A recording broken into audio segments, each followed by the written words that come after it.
नमस्कार.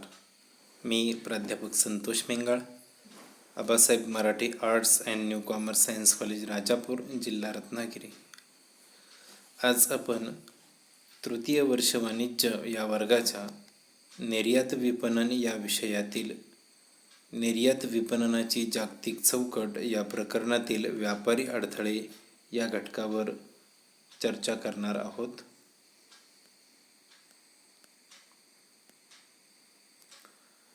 प्रथमतः व्यापारी अडथळे म्हणजे काय ते आपण समजावून घेऊयात.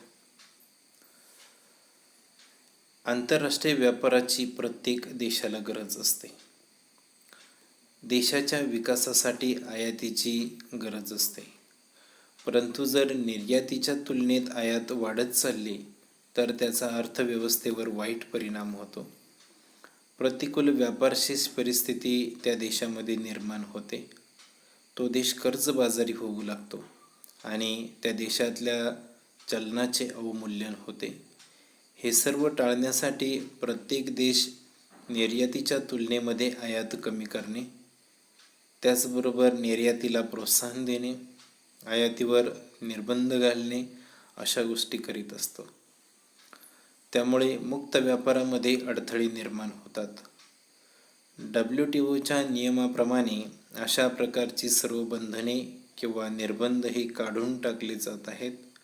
परंतु तरी 100% याची अंमलबजावणी अजून सर्व देशांमध्ये झालेली आपल्याला पाहायला मिळत नाही. देशांतर्गत उद्योगांना संरक्षण मिळावे, त्याचबरोबर देशामध्ये प्रतिकूल व्यापारशी परिस्थिती निर्माण होऊ नये किंवा परकीय चलनाचा अनावश्यक अपव्यय टाळावा, राष्ट्रीय अर्थव्यवस्थेचा प्रतिमूल्यापासून बचाव करावा आणि आयातीवर मोठ्या प्रमाणावर जकात आकारून उत्पन्न मिळवण्यासाठी मोठ्या प्रमाणावर व्यापारी अडथळ्यांचा उपयोग आज जगातील सर्वच देशांमध्ये केलेला आपल्याला पाहायला मिळतो. व्यापारी अडथळे हे 2 प्रकारचे असतात. प्रथम म्हणजे जकाती अडथळे आणि दुसरे म्हणजे बिगर जकाती अडथळे. प्रथमतः आपण जकाती अडथळे म्हणजे काय आणि ते कोणत्या प्रकारचे असतात ते सविस्तर समजावून घेऊयात. जकाती अडथळे देशाच्या आयात व निर्यात व्यापारावरील करांना जकात असे म्हटले जाते. इंग्रजीमध्ये त्याला आपण टॅरिफ असं म्हणतो. प्रशुल्क धोरणातून देशाच्या विदेशी व्यापारावर निर्बंध घातले जातात आणि त्यामुळेच आंतरराष्ट्रीय व्यापारामध्ये अडथळे निर्माण होतात. आयातीवर नियंत्रण ठेवण्यासाठी जकातीचा वापर केला जातो. वस्तू आयात करताना बंदरावर किंवा विमानतळावर जकात आकारली जात असते, ज्याला आपण आयात कर असे सर्वसामान्यरित्या म्हणतो. यामुळे वस्तूची मूळ किंमत वाढते. म्हणजेच वस्तूची मूळ किंमत आणि आकारलेली जकात या दोन्हींची एकत्रित बेरीज करून त्याची किंमत लावली जाते. पर्यायाने अशा वस्तूंची देशातील मागणी कमी होते आणि जकातीमुळे सरकारच्या उत्पन्नामध्ये वाढ होत असते. स्वदेशी उद्योगांना संरक्षण मिळते आणि आयातीवर सुद्धा नियंत्रण राहते. जकातीचे किंवा जकाती अडथळ्यांचे हे वेगवेगळे प्रकार आपण पाहणार आहोत. त्यामध्ये प्रथमतः विशिष्ट किंवा परिणामानुसार असणारी जकात. विशिष्ट जकात ही वस्तूंच्या भौतिक गुणधर्मावरून ठरवली जाते. यामध्ये वस्तूंच्या किमतीचा विचार न करता वस्तूचे असणारे वजन, आकारमान किंवा परिणाम यावरून जकात आकारली जात असते. उदाहरणार्थ तेलाचे बॅरल, TV, कापड इत्यादींचे आकारमान आणि त्यांचे वजन यांचा विचार करून त्यावर जकात आकारली जात असते. यानंतर दुसरा प्रकार आपल्याला पाहायला मिळतो तो म्हणजे मूल्यावर आधारित जकात. यामध्ये वस्तूंच्या किमतीवर जकात आकारली जात असते. आयात वस्तूंची किंमत ही देशी चलनामध्ये रूपांतरित केली जाते आणि त्यावरती विशिष्ट दराने जकात आकारली जाते. सर्वसामान्यपणे हीच जकातीची पद्धती सर्वच देश वापरत असतात किंवा ही जकातीची पद्धती अतिशय लोकप्रिय झालेली आपल्याला पाहायला मिळते. त्यानंतर पुढील जकातीचा प्रकार येतो तो म्हणजे संमिश्र जकात. या पद्धतीमध्ये वस्तूची असणारी किंमत आणि त्या वस्तूचे असणारे भौतिक गुणधर्म या दोन्ही गोष्टींचा विचार करून जकात आकारली जाते. म्हणून या पद्धतीला संमिश्र जकात असे म्हटले जाते. कापडांच्या बाबतीमध्ये कपड्यांची निश्चित किंमत, त्यावर 10% जकात, शिवाय कपड्यांच्या दर मीटर मागे 2 रुपये प्रमाणे जकात आकारून या सगळ्यांची बेरीज केली जाते आणि शेवटी आलेली बेरीज हीच जकात त्या ठिकाणी आकारली जात असते. त्यामुळे त्याला संमिश्र जकात असे म्हटले जाते. संमिश्र जकातीच्या माध्यमातून सुद्धा अतिशय मोठ्या प्रमाणावर उत्पन्न सरकारला मिळत असते. त्यानंतर राज्याचा महसूल कर हा सुद्धा एक जकाती अडथळा म्हणून याच्याकडे पाहिले जाते. सरकारला उत्पन्न मिळवून देणाऱ्या करास महसूल असे म्हटले जात असते. अशा प्रकारचे उत्पन्न आयातीवरील जकातीद्वारे सरकारला मिळते. चैनीच्या वस्तूंवर अशा प्रकारचा कर बसविला जात असतो, परंतु याचा दर अतिशय कमी असल्यामुळे आयातीवर त्याचा फारसा काही परिणाम झालेला आपल्याला पाहायला मिळत नाही. परंतु तरीसुद्धा राज्य सरकारला उत्पन्न मिळवण्याच्या हेतूने राज्य सरकारचा महसूल कर हा अतिशय महत्त्वाचा मानला जातो. त्यानंतर संरक्षणात्मक जकात. या प्रकारच्या जकातीचा उद्देश हा देशातील उद्योग व्यवसायांना संरक्षण देणे हा असतो. देशी उद्योग जागतिक स्पर्धेमध्ये टिकावयाचे असतील तर आपल्या देशामध्ये केली जाणारी जी काही आयात आहे त्यावर निर्बंध घातले गेले पाहिजेत, किंवा त्यावरती जर निर्बंध ठेवले तरच आपल्या देशातील उद्योगांना चांगले दिवस येतील किंवा त्यांचा माल परदेशी बाजारपेठांमध्ये त्याचबरोबर देशी बाजारपेठांमध्ये खरेदी केला जाईल. या उद्देशाने ही जकात आकारली जात असते. देशी उद्योग हे जागतिक स्पर्धेमध्ये टिकवायचे असतील तर हा एक उत्तम पर्याय म्हणून त्या ठिकाणी याच्याकडे पाहिले जाते. त्यानंतर प्रतिमूल्यावपाती जकात. प्रतिमूल्यावपाती म्हणजेच याला इंग्रजीमध्ये अँटी डम्पिंग ड्युटी असेही म्हटले जाते. आंतरराष्ट्रीय व्यापारामध्ये निर्यात वाढ होण्यासाठी मूल्यावपातीचा उपयोग जगातील अनेक देश करत असतात किंवा जगातील अनेक देशांनी याचा उपयोग केलेला आपल्याला पाहायला मिळतो. आपल्या वस्तूला परदेशी बाजारपेठ मिळावी म्हणून निर्यातदार आपल्या वस्तूंच्या किमती देशातल्या बाजारपेठेपेक्षा परकीय बाजारपेठेमध्ये अत्यंत कमी ठेवतात, किंवा उत्पादन खर्च एवढीच किंमत ते त्या संबंधित ग्राहकांकडून वसूल करतात. त्याला मूल्यावपाती किंवा अर्थशास्त्रीय भाषेमध्ये अवपुंजन असे म्हटले जाते. अशा वस्तूंशी स्पर्धा करणे देशी उद्योगांना अवघड जात असल्याने त्यावर बंधने घातली जातात आणि जास्त दराने जकात आकारली जाते. त्यालाच आपण प्रतिमूल्यावपाती असेही म्हणतो. याच पद्धतीतून आंतरराष्ट्रीय व्यापारामध्ये मोठ्या प्रमाणावरती अडथळे निर्माण होतात. याचे सविस्तर उदाहरण द्यायचे झाले तर जपान आणि अमेरिका या 2 देशांचे उदाहरण आपल्याला देता येईल. जपानने अमेरिकन बाजारपेठ काबीज करण्यासाठी मूल्यावपातीचे धोरण अवलंबले होते. जपानने त्यांच्या असणाऱ्या ज्या वस्तू आहेत त्या वस्तूंच्या किमती अतिशय कमी दराने अमेरिकन बाजारपेठेमध्ये विकल्या होत्या आणि अमेरिकन उद्योगधंद्यांना ही स्पर्धा करणे जड जाऊ लागले. म्हणून अमेरिकेने त्या वस्तूवरती मोठ्या प्रमाणावर जकात कर आकारून प्रतिमूल्यावपातीचे धोरण स्वीकारले आणि आपोआपच या आंतरराष्ट्रीय व्यापारामध्ये अडथळा निर्माण केला. त्याला तोंड देणे जपानसारख्या देशाला सुद्धा अवघड होऊन गेले. प्रतिमूल्यावपाती धोरण जगातील अनेक देश स्वीकारतात, परंतु ते स्वीकारत असताना त्याचा काय परिणाम होईल याचा सुद्धा विचार करणे गरजेचे आहे. सममूल्य किंवा प्रतिमूल्य जकात.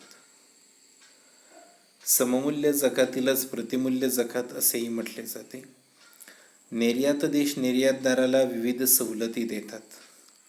निर्यात किंमत कमी करण्याचा प्रयत्न करत असतात, जेणेकरून आपला नावलौकिक आंतरराष्ट्रीय बाजारपेठेमध्ये वाढेल आणि आपल्या मालाला भविष्यामध्ये जास्तीत जास्त मागणी निर्माण होईल.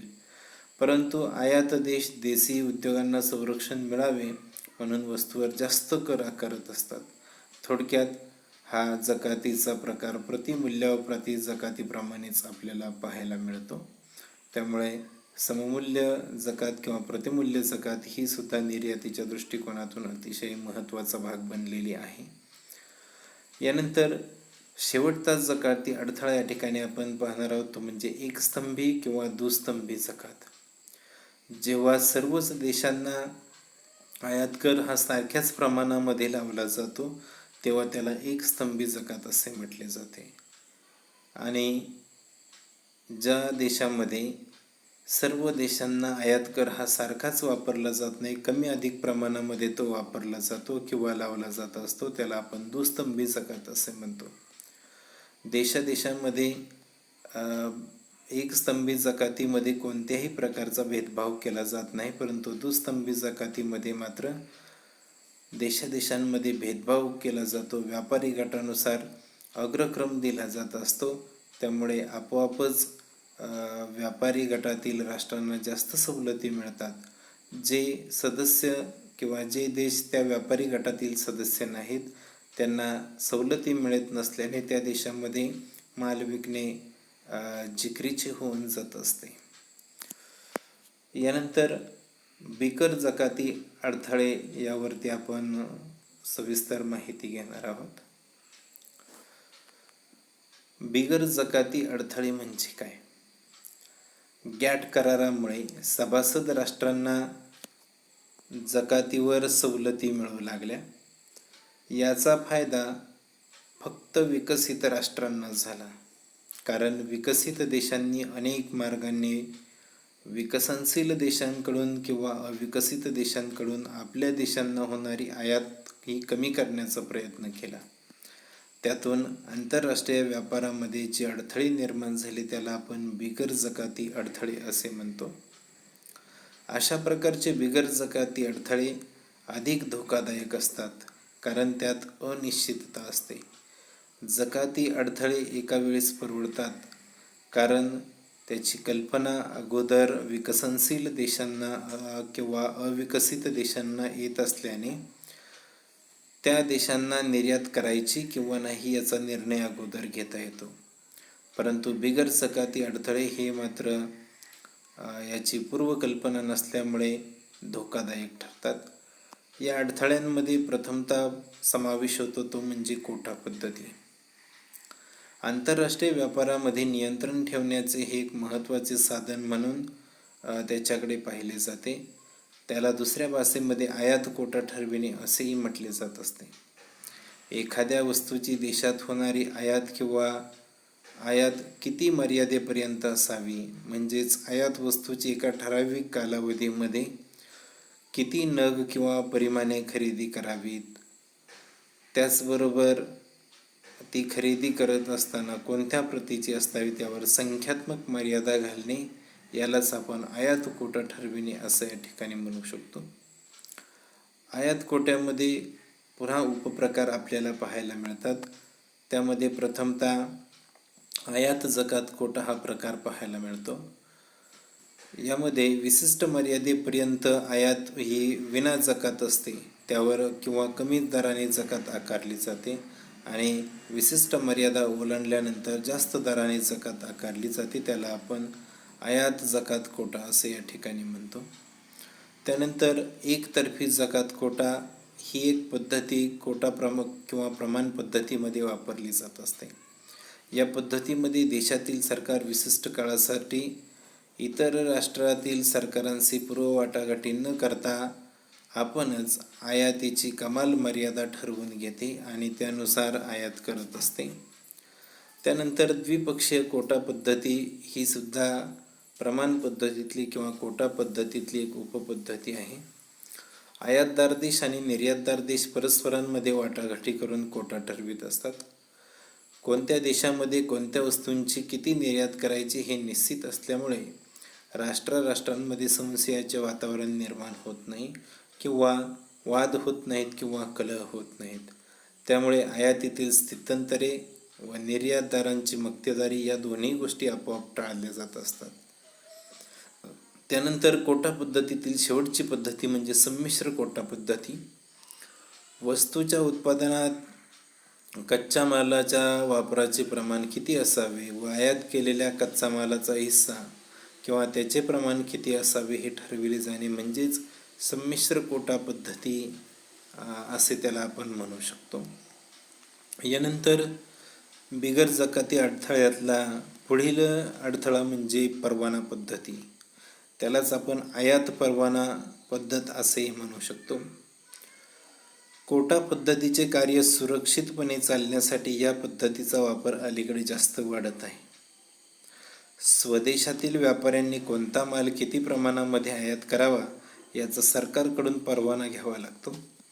परवाना घेतल्यानंतरच व्यापाराला परकीय चलन दिले जाते आणि पुढील प्रोसेस केली जात असते.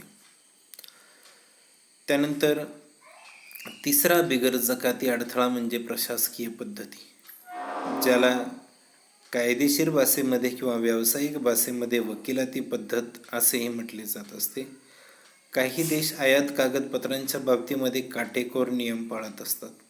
उदाहरणार्थ निर्यात वस्तू उत्पादित प्रमाणपत्र, आयात परवाना किंवा वकिलाती बीजक इत्यादी कागदपत्रांची पूर्तता केल्यानंतरच आयातीला परवानगी दिली जाते. आयात परवान्यानुसार प्रत्यक्ष वस्तू आयात होत असताना प्रशासकीय माध्यमातून कागदपत्राच्या आधारे त्याची खात्री केली जात असते आणि यात फसवणूक झाली तर आयात व्यापाऱ्यांना शिक्षा दिली जात असते किंवा शासन होत असते.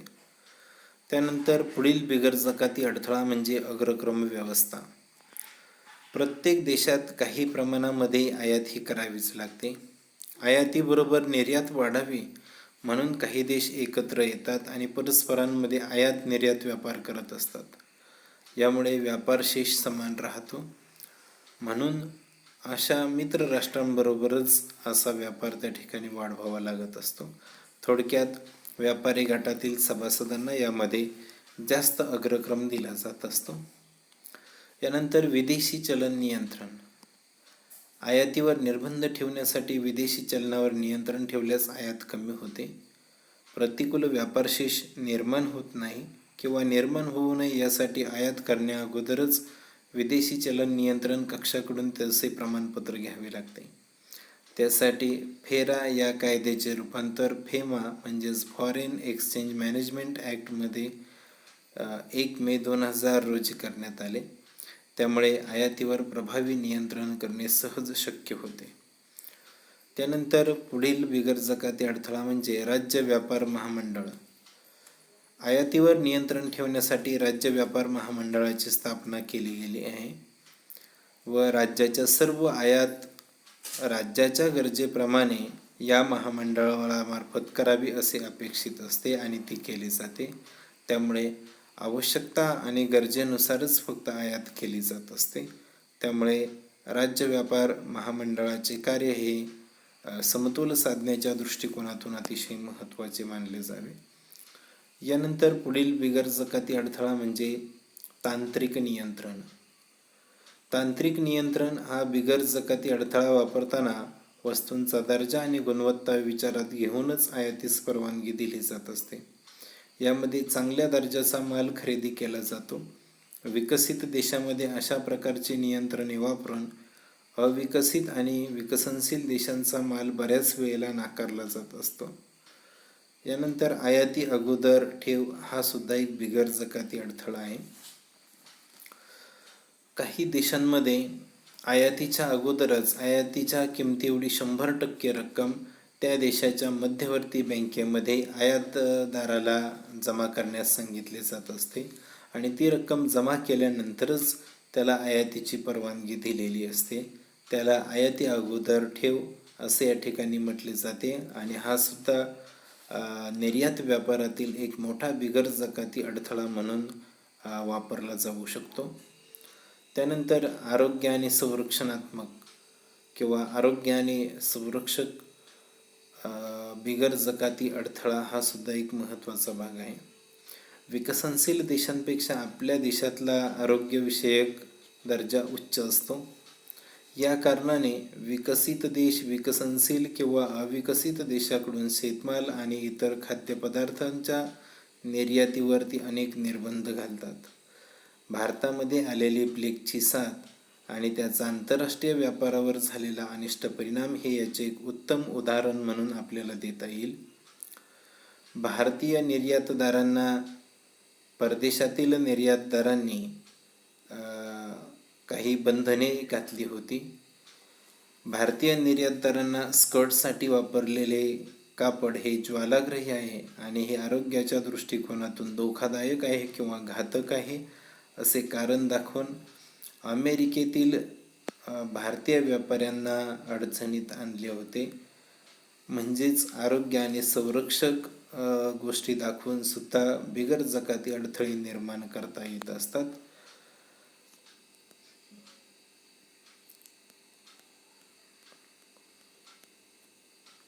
या सत्रामध्ये आपण व्यापारी अडथळे म्हणजे काय, व्यापारी अडथळ्यांचे प्रकार, त्यामध्ये जकाती अडथळे आणि बिगर जकाती अडथळे या विषयावर सविस्तर अशी चर्चा केली.